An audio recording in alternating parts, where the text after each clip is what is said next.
আপনি যদি আপনার আধার কার্ডটি এখনো পর্যন্ত আপডেট না করিয়ে থাকেন তাহলে 14 জুনের মধ্যে আপডেট করিয়ে নিন, কারণ 14 জুনের মধ্যে যদি আপডেট করান তাহলে আপনি ফ্রি সার্ভিস পাবেন। আর 14 জুনের পর যদি আপডেট করাতে চান তাহলে এই আপডেট করানোর জন্য আপনাকে 500 থেকে 1000 টাকা দিয়ে আপডেট করাতে হবে। আমরা এই ভিডিওর মাধ্যমে দেখব যে কেমন করে আধার কার্ড আপডেট করা যায়। তো বন্ধুরা, আপনারা সবাই প্রথমে ক্রোম ব্রাউজার ওপেন করে আধার সার্ভিস বলে লিখে সার্চ করুন।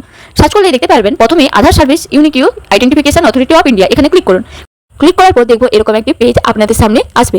এই পেজটিকে স্ক্রল করে একেবারে নিচের দিকে নামলে আধার লিঙ্কিং স্ট্যাটাস এখানে ক্লিক করুন। ক্লিক করে কন্টিনিউ ইন ওয়েব ওখানে ক্লিক করুন। ক্লিক করলে দেখবেন এরকম একটি পেজ খুলবে। এখানে আপনারা লগইন করুন। লগইন করলে দেখবেন এরকম একটি পেজ খুলবে যেখানে আপনাদেরকে আপনার আধার নাম্বার এবং এখানে এই ক্যাপচারটি এন্টার করতে হবে। এন্টার করলে দেখবেন লগইন উইথ ওটিপি, একটি লগইন করলে ওটিপি আসবে। সেই ওটিপিটি এখানে আপনাদেরকে পুট করতে হবে। এরপর আমাদেরকে ওটিপিটা পুট করে লগইন করতে হবে। লগইন করার পর এরকম একটি পেজ আমাদের সামনে আসবে। সেটিকে আবার স্ক্রল করে আমরা নিচের দিকে যাব। নিচের দিকে গিয়ে ডকুমেন্ট আপডেট, এখানে দেখুন লেখাই আছে this service is free of cost till 14/6/2026, অর্থাৎ জুন মাসের 14 তারিখ পর্যন্ত।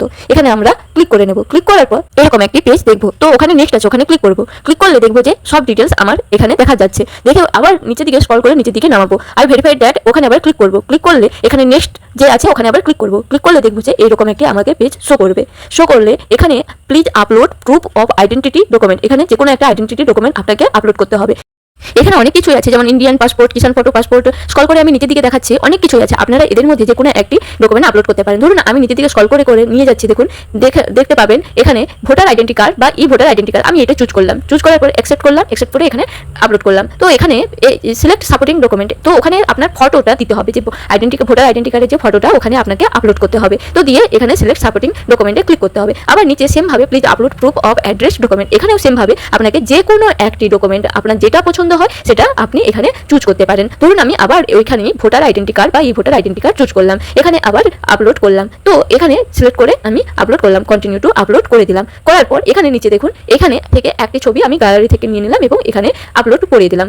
দেখা আছে দেখুন I hereby give my consent that information বা ডকুমেন্টস, ওখানে ক্লিক করব। ক্লিক করার পর নেক্সট করে দেবো। এই নেক্সট করে দিলেই আমাদের কিন্তু আধার কার্ড আপডেট হয়ে যাবে। এইরকম ইনফরমেটিভ ভিডিও পাওয়ার জন্য আমার এই চ্যানেলটিকে অবশ্যই সাবস্ক্রাইব করে রাখবেন। ধন্যবাদ।